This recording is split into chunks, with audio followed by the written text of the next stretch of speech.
Greetings, Minecrafters, and welcome to another Minecraft discussion on this gorgeous morning. Oh, wow, it's just fantastic.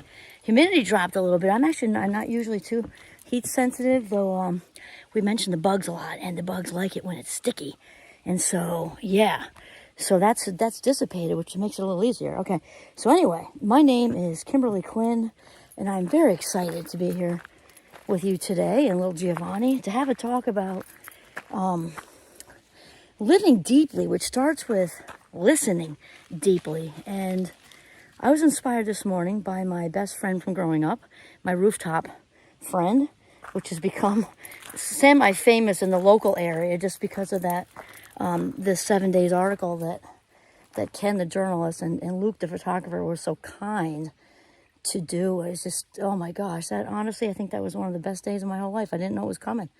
The whole front page thing, nobody told me. But it was just so loaded with kindness, just kindness and generosity. But anyway, my rooftop friend is in there, and so she has stayed a mystery. And I'm going down to New York City for a conference this week, and I'm going to see her on the way back because she lives right sort of on the outskirts there of the city. And so I was inspired by her today because today is her birthday. And we've had this thing going. We've known each other since 4 years old. And we've had this thing going for decades where we call each other on our birthdays. Nothing else. I mean, occasionally we give each other a small something, usually for a non-reason. Sorry, it was a deer fly. They're still hanging on. But we call each other. Occasionally do a card, but really it's all about the phone call. And it's right around 7. We're both early birds. Gives us a chance to get our tea and everything like that. And the reason I'm inspired to have a talk about it is because it so fits with what we're doing. Relationships, for one, 4 years old. We've gone through so much together. So much good and challenging, right? But the thing with the life minutes, that came from her. We talk about the life minutes a lot.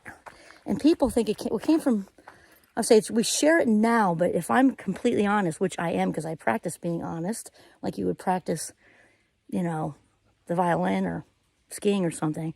And in reality, it came from her, the life minutes thing.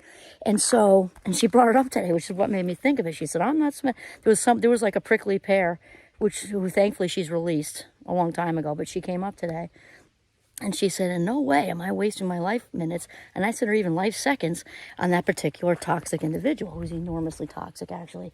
And so today I want to talk about living deeply and how it starts with active listening and listening deeply. So there's a lot out there in active listening. You can actually, especially in the business world, leadership world, and it's very important, but you can literally sign up for seminars and workshops, and there's workbooks, and there's journals, and there's all this stuff to just do what little kids do naturally. Little kids do this naturally. Yeah, they can babble off for a second, but if you ever see a little, like 4 or 5 or 6 year old, and one of their friends, or maybe even not a friend, maybe a kid in the class they don't know that much, or on the playground or whatever, comes up to them, and they're sad. There's this fella, they're sad. Most 5 or 6 year olds will drop everything. Now, granted, they might have a window, but they will drop everything to listen to that other kid if they've got a sad face on or something like that. And then often they'll touch. They'll rub a shoulder, or they just want to be near. They want to get in, like inside that circle to be close. And so I wanted to talk about the active listening thing because I do it with my students. How do we know when somebody's listening actively? The eye contact. True, unless the other person's autistic, because for the most part, when we put people in the boxes, we got to do disclaimers. For the most part, they're not comfortable with eye contact. For the non-autistic world, many people would interpret eye contact as you're listening to me. The reflexive language, repeating it back. So that's also very important, but it also has a fine line because it can sound obnoxious. It's very important that it's authentic. That's what all of it comes down to, because that's like therapy language. I'm hearing that, which can sound completely obnoxious if it's just transactional and not real. Okay, so there's the reflexive language, and here's the authentic piece. The authentic piece is having this attitude, this mindset of tell me more. You don't have to say that. There might be an opportunity for you to say that. But again, if it's transactional, people pick that up. Little 5-year-olds know when they're being patronized. They do. Why? Because 5-year-olds are authentic. So if it's not real, I would say don't waste your time. Okay? And Okay, so we had eye contact, reflexive language if it's authentic, tell me more mindset if it's authentic, diving deeply into their rib cage with care, protection, kindness, love, compassion, all that good stuff, because we're talking about empathy, not sympathy. Sympathy is obnoxious, empathy is real. Sympathy, and Brene Brown does a really funny thing on this, it's animated, it's like 2 minutes long, where sympathy, and she used animals, and the animal's looking down this kind of like this hole where this other animal is fallen, the one who needs the empathy. The animal up here is saying, basically, boy, that sucks. What happened to you? I can see it's bad down there. I can see it's dark. I can see things aren't going well. Want a sandwich? Kind of thing. Whereas then and then another animal, this is much paraphrased or para-watched or something, goes down and sits next to that animal who's hurting and just basically just listens. A lot of times there just aren't words. It's just being present, mindful, being present. And that gratitude's involved in that too, because you're grateful for that person. You're grateful that they trust themselves enough to trust you to say what's in their heart. Another Dr. Dave quote, that they trust themselves enough, here we go. They trust themselves enough to trust you to share their heart with you. So there's the mindfulness, the gratitude. The whole thing is about keeping it real. So when we listen deeply with empathetic ears, not sympathetic ears, and try to climb into the ribcage of that person, not in a violating way, in a codependent way, but in a, I'm in it with you. I'm right here with you. Though I may not know your circumstances. Again, we're not saying all this. They feel it. I may not know your exact circumstances, but I sure as heck know what it's like to be afraid. I sure as heck know what it's like to feel completely alone. I sure as heck know I know what it feels like to feel not understood. And I sure as heck know what it means like to need to feel validated. Like I'm not the only one who feels like this. I don't feel like I'm crazy and everybody else is like cranking along and it's just me who's off track. We all know what these things feel like. We do. Maybe just in a whole different context. And so active listening is more than just checking the boxes of a leadership seminar. Eye contact, body posture, reflexive, transactional, stupid language, unless it's real, and to really stay out of the transactional piece and dive deeply. Treat that person. It's the golden rule thing. And I practice this. I try my best. Obviously, we all fall off the wagon because we're hungry, angry, sick, tired, whatever, the wind's blowing the wrong way, right?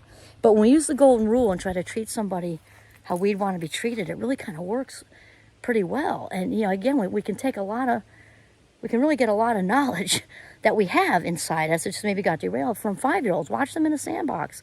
Watch them how they help a child who's been left out of something or who's been accidentally whacked with a shovel or something. I mean, they're really right there, usually, at least from the 5-year-olds I've seen all over the place.